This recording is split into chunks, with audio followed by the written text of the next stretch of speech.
Morning, Trainiacs. We gotta move because the aquasizers are coming in. I could stay, but I mostly just don't want to be out swam by them. It's okay though, because today for you is not about swimming. I'm gonna talk about something that I learned at the Purple Patch camp about riding on a hilly course, and it's probably the single best tip that I can give you for riding on a hilly course.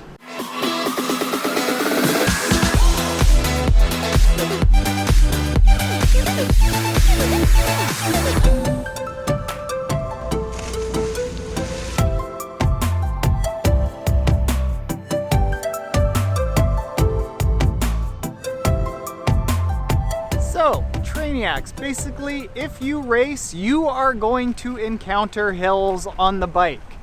Even when it doesn't look like there's a hill, or the course tells you that there is no hill, there are hills. And here is how you should be addressing your strategy coming into and going down those hills. Oh God. So dusty in Winnipeg right now. Okay, so when you are going up and down hills, I need coffee. Delicious. Going up and down hills, the tendency is to want to back off a fair bit going up the hill and then hammer it going down, because it's really tough to go up the hill, so you want to save yourself. That's mentally what a lot of people say. And then when you go down, you're like, whoa, yeah, look at all this speed. That is exactly the opposite of what you want to do. And I'm going to explain why. That's, in general, the slowest thing that you could possibly do. Here's how you do it. So let's use some numbers and just say that you're going to try to hit 200 watts over the course of your race. That's your target average. Now, this could be rate of perceived exertion, targeting about 6 or 7 or whatever it is, but you're targeting that steady pace throughout from the beginning to the end of the race. When you get to a hill, let's just use a 1 kilometer up and a 1 kilometer downhill. What a lot of people are going to try to do is try to stay at that 200 watts going up, which means that they really have to back off the intensity and then hammer it on the way down to stay at that 200 watts.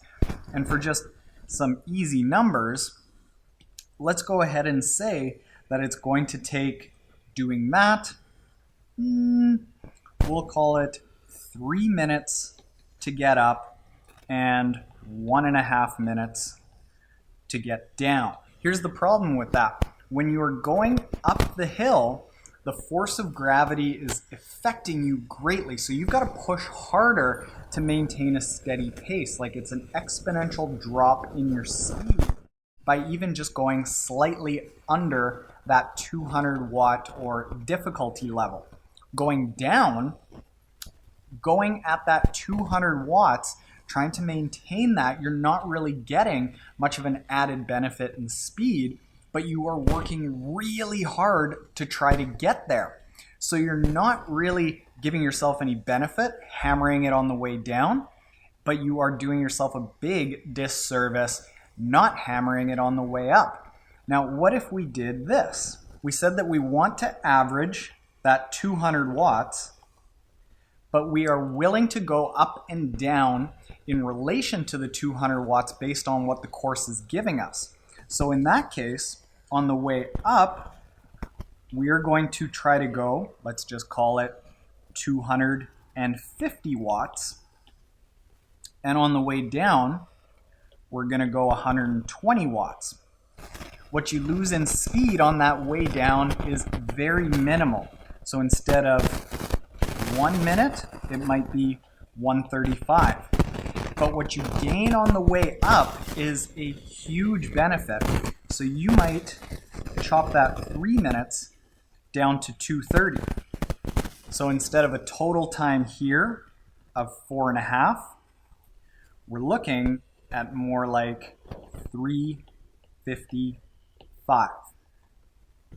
Take the average of these two numbers, and even though we're working way over the 200 for a long period of time, we average that out by going well under the 200 on the way down, and we still achieve that same 200 watts. So that's where, by doing no more extra work total over the course of a race, you end up going faster just by attacking those hills properly. Now, it's also a good thing to do for your body, because the worst thing you can do over the course of a long distance race, we're talking an Ironman, a half Ironman, is just go at a steady pace throughout, because your body just fatigues at that one pace. If you give it peaks, if you give it valleys, little bits of rest, it's constantly working at different levels, stressing different parts of your body system, so you're going to stay fresher for longer, even though you've done the same amount of work. Now, let's talk about exactly how this should feel if you're not actually using a power meter, or even if you are using a power meter, kind of how it should go. So let's go back to that hill. Now, the power that you put out isn't just as linear as this.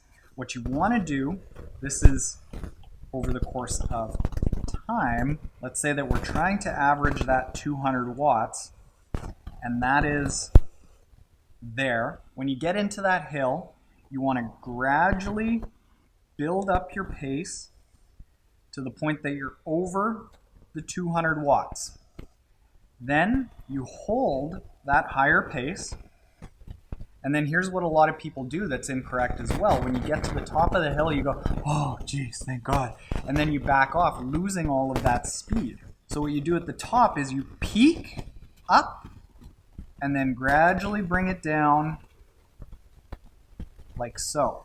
And what's going to happen there is you're going to go up the hill nice and fast. You're going to go across the top, because no hill is like this perfectly. You're going to hold all that speed, and then basically it's going to shoot you into the downhill. You're going to carry that speed, and you're basically not going to be working almost at all. Resting, going well under your 200 watts, but still averaging the 200 watts, gaining a ton of time, giving your body a nice change of pace.